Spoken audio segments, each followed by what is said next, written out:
د یوه کال په لړ کې د ټي ټي پي نږدې 40 غړي نیول شوي.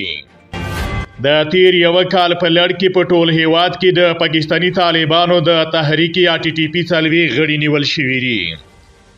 د کورنۍ چارو وزارت ویان عبدالمتین کانی رسنۍ ته ویلي چې کابل له ګاونډي هیوادونو سره د ښه تعامل غوښتونکی دی. هیڅ کله به اجازه ورنه کړي چې د افغانستان خاوره د نور هیوادونو پر ضد وکارول شي. د کورنۍ چارو وزارت ویان رسنۍ ته ویلي چې نن په افغانستان کې هیڅ ډله شتون نه لري، البته یو ډیر شمیر داعشیان له موږ سره اسیر دي او څه باندې 15 تر 40 تنه ټي ټي پي هم له موږ سره اسیران دي.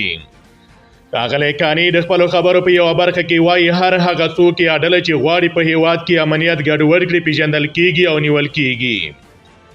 هغه زیاته کړه چې اسلامي امارت مکلف دی چې د خپل هیواد امنیت ونیسي او هر څوک چې په دې برخه کې ګډوډي رامنځته کړي موږ مجرم ګڼو او نیسو یې.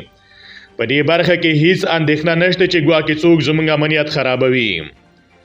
بل پلو د نظامی او سیاسي چارو ځینې شنونکي د کابل او اسلام آباد ترمنځ پر ښو اړیکو ټینګار کوي.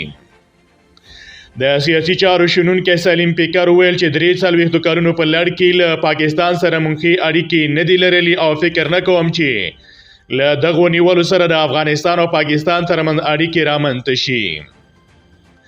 دا په داسې حال کې ده چې د پاکستان د لنډمهالي حکومت د بهرنیو چارو د وزارت ویان ویلي چې هیواد اسلامي امارت ته د پاکستاني طالبانو د پټنځایونو په تړاو شواهد وړاندې کړي دي.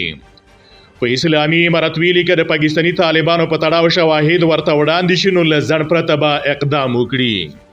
د پاکستان حکومت تل په افغانستان اسلامي امارت تور پورې کړی چې د پاکستان ضد وسله والې ډلې ټي ټي پي ته په افغان خاوره کې پټنځایونه ورکړي دي.